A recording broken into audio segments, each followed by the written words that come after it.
دا ملګری تپوس کوي چې د جماعت د پاره یا د مدرسې د پاره ځمکه اغستل کیږي، نو په هغې کې د زکات پیسې ورکول دا جایز دي او که ناجایز دي؟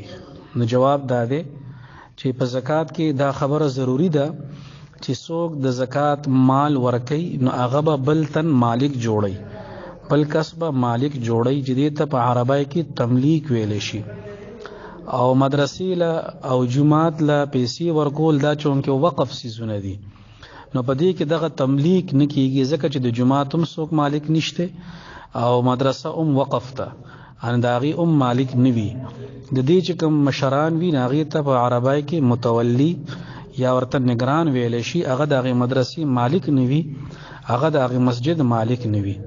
نو په دې وجه باندې جماعت او د مدرسې په تعمیراتي کارونو کې د زکات پیسې ورکول دا جایز نه دي.